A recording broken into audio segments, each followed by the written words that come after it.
हो, आंसू पोंछ लेते हो और सुबह मुस्कान पहन लेते हो। ये बात दिमाग से समझने की नहीं है, ये बात उस धड़कन से समझने की है जो कभी कभी बिना वजह तेज हो जाती है। तुम घबराते क्यों हो? क्योंकि तुम्हें लगता है जीवन तुम्हारे खिलाफ खड़ा हो गया है। तुम्हें लगता है परिस्थितियां तुम्हें गिराने पर तुली हैं, लोग तुम्हें समझ नहीं रहे, समय तुम्हारे साथ नहीं है। लेकिन सच इससे बिल्कुल उल्टा है।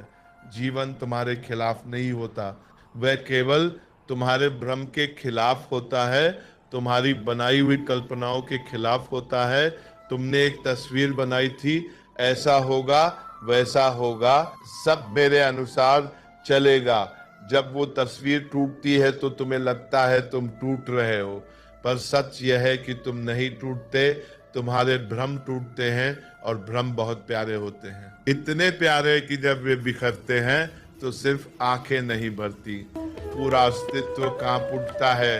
घबराहट कोई बीमारी नहीं है, घबराहट एक संकेत है। जैसे कोई माँ अपने सोए हुए बच्चे को जगाती है।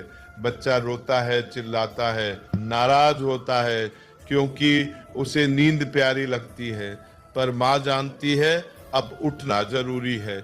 जीवन भी तुम्हें ऐसे ही जगा रहा है। तुम रो रहे हो क्योंकि तुम्हें पुरानी आदतें प्यारी थी। तुम चिपके हुए थे उस सपने से, उस इंसान से, इस उम्मीद से जो अब तुम्हारे लिए नहीं है। तुम कहते हो जो होगा अच्छा होगा, लेकिन भीतर कहीं एक जिद पलती है, जो मैं चाहता हूं वही हो, और यहीं से तनाव जन्म लेता है। तुम जीवन को आदेश देते हो जैसे वह तुम्हारा सेवक हो, लेकिन जीवन मालिक है। वह तुम्हारे अहंकार को नहीं, तुम्हारी आत्मा को देखता है। वह तुम्हारी सुविधा नहीं है, तुम्हारी जागृति चाहता है। और जागृति कभी भी आरामदायक नहीं होती। तुम भविष्य को अपनी मुट्ठी में बंद करना चाहते हो, पर भविष्य हवा है। हवा को पकड़ने की कोशिश करोगे तो मुट्ठी ही दुखेगी, है हवा नहीं रुकेगी।